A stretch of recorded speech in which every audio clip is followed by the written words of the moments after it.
আটক করা হয়। তবে এ বিষয়ে এখন পর্যন্ত পুলিশ কোনো আনুষ্ঠানিক বক্তব্য দেয়নি। এ বিষয়ে বিস্তারিত জানাতে সিলেট কোতোয়ালি মডেল থানার সামনে থেকে আমাদের সঙ্গে যুক্ত আছেন সহকর্মী সন্দীপন শুভ। চলে যাচ্ছি তার কাছে। শুভ, ঠিক কি কারণে বাসদ নেতাকর্মীদের আটক করা হয়েছে, পুলিশের পক্ষ থেকে কোনো আনুষ্ঠানিক বক্তব্য এসেছে কিনা বিস্তারিত জানাবেন। তন্ময়, দেখুন, গত 1 মাস যাবৎ সিলেটে কিন্তু এই যে অটোরিকশা, ব্যাটারি চালিত অটোরিকশা আন্দোলন চলছে এবং তারই জের ধরে কিন্তু আজকে এই আটকের বিষয়টি আমরা জানতে পেরেছি।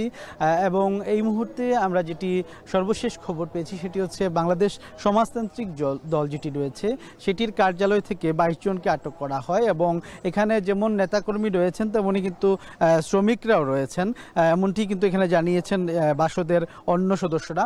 এবং তারা কিন্তু এই মুহূর্তে অবস্থানও নিয়েছেন সেই থানা প্রাঙ্গণে এবং তারা যেটি বলছেন যে আসলে এই ধরনের গ্রেফতার এটি গণগ্রেফতার এবং এটি আসলে আইনসিদ্ধ নয় বলে তারা দাবি করছেন। তবে গতকাল আমরা পুলিশ কমিশনারের কাছ থেকে যে তথ্য পেয়েছিলাম সেটি হচ্ছে যে যদি যারাই এই ব্যাটারি চালিত রিকশার পক্ষে অবস্থান নেবেন বা কোনো বিশৃঙ্খলা যদি চেষ্টা করা হয় সেক্ষেত্রে কিন্তু আইনি পদক্ষেপ নেওয়া হবে এবং তেমনটি কিন্তু আজকে আমরা দেখেছি। এবং গত রাতে কিন্তু রাত 1টার দিকে সিপিবি নেতা আনোয়ার হোসেন সুমনকেও একইভাবে আটক করা হয় তার বাসা থেকে এবং আজকে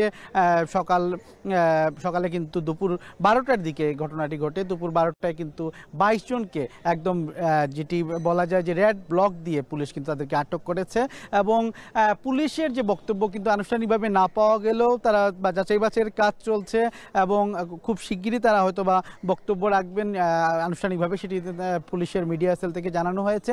এবং আমরা যেটি এখানের স্থানীয় সূত্রে ধারণা করছি বা স্থানীয় সূত্রে যারা প্রত্যক্ষদর্শী আছেন তারা বলছেন যে অটোরিকশা আন্দোলনের সাথে সম্পৃক্ত থাকায় এই ঘটনা ঘটেছে এবং তারই প্রেক্ষিতে কিন্তু এই অভিযানগুলো চলমান রয়েছে।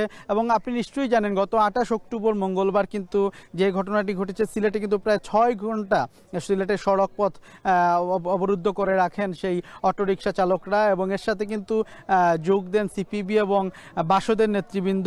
আমি যদি আরেকটু বলি যে এই যে আন্দোলনটি সেই আন্দোলনটি দীর্ঘ 1 মাস যাবৎ চলমান রয়েছে। তবে সিলেটের যে নতুন পুলিশ কমিশনার আসার পর থেকে তিনি বলছেন যে সড়কে শৃঙ্খলা ফেরাতে তিনি কিন্তু কাজ করছেন এবং শৃঙ্খলা ফেরানোর জন্য যত কিছু করা দরকার সেগুলো কিন্তু করবেন এবং এরই প্রেক্ষিতে এই আটক কিনা না সেটি সুনির্দিষ্টভাবে হয়তো বা পুলিশের বক্তব্য এলে বলা যাবে। তবে এখন পর্যন্ত যে আপডেট আমার কাছে রয়েছে সেটি হচ্ছে যে 22 জনকে আটক করা হয়েছে এবং গত রাতে সিপিবি নেতা আনোয়ার হোসেন সুমনকেও কিন্তু সেই একইভাবে বাড়ি থেকে আটক করা হয়। তবে এই ছিল তন্ময় আমার কাছে কোতোয়ালি মডেল থানা থেকে সর্বশেষ তথ্য।